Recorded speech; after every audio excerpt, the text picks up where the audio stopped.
Talent can take you anywhere, but choices, luck, and life can take it all away. LeBron's still defying Father Time, but for others, destiny hit a detour long before injuries ever did. Some of these stories are about tragedy, some about timing, some about temptation, all about potential that never got to breathe. Let's close out our Top 15 NBA What If series with 5 names that remind us the game doesn't always end on the court. Len Bias, the dream that died before it began.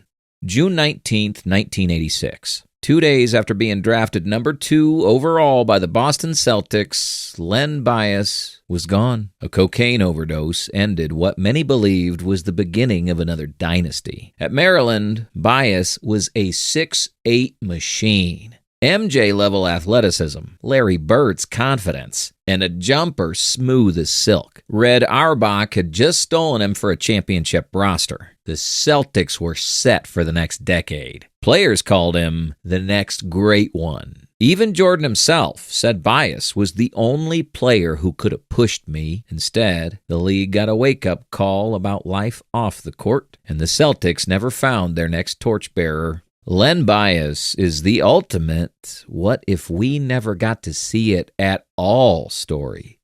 Jay Williams, the motorcycle crash that stopped a rebuild.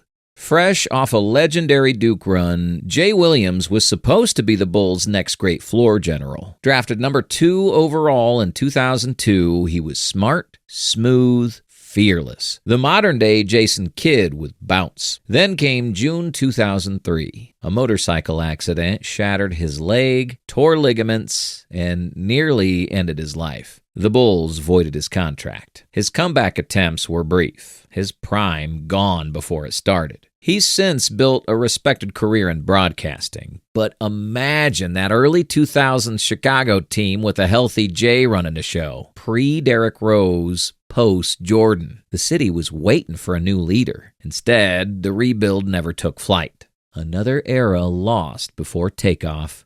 Steve Francis, the star who lost his balance.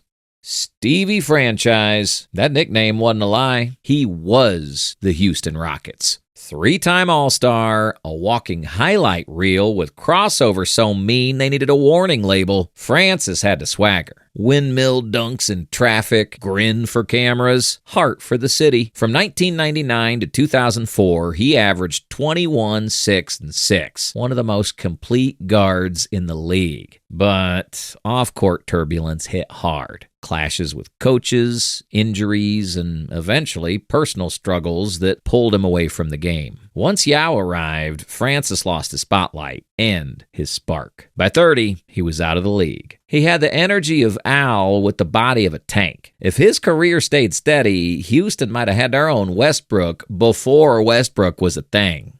Shaun Livingston, the comeback that shouldn't have been needed. Shaun Livingston was that guy long before the league even knew it. At Peoria Central High School in Illinois, he was a legend. 2-time state champion, McDonald's All-American, and ranked as the number 1 high school point guard in the nation in 2004. Tall, smooth, unshakable. Scouts said he played like Magic Johnson with a jump shot. When he got drafted number 4 overall by the Clippers, his game was already grown. That mid-range pull-up? Money. At 6'7", he'd glide to the elbow, rise over smaller guards, and hit that smooth fadeaway again and again. Efficient, automatic, calm. In an era chasing three-pointers, Livingston was mid-range poetry. Then came February 26, 2007. A routine fast break ended in disaster. ACL, PCL, MCL, dislocation, fractures. Doctors said he might never walk right again, maybe even lose the leg. He missed nearly 2 years. Most players would have been a memory, but Livingston clawed back. He reinvented himself, not as the flashy prodigy, but as the steady, cerebral mid-range assassin for the Golden State Warriors dynasty. 3 rings later, his jumper was still pure. Maybe not as high, not as loud, but every bucket was a quiet testimony to survival. Had that injury never happened, maybe he's the bridge between Magic and Penny, the first of the tall, positionless guards before the league was ready for him. DeMarcus Cousins, the beast who never got his era. At his peak, Boogie Cousins was a problem. 27 and 12 a night in Sacramento. Hands like a guard, footwork like a vet, temper like a storm. But he played on teams that couldn't match his fire. Constant coaching changes, losing records, frustration boiling over. Finally got to New Orleans next to AD, and they were eaten. Then boom! Achilles tear in 2018. Just like that, his prime was gone. The Pelicans could have been a front court nightmare for years. Instead, Boogie bounced around trying to find a team that believed in him again. In a different timeline, Cousins is one of the most dominant bigs of his generation. A bridge between Shaq and Embiid. In this one, we just got a taste of the beast that could have been.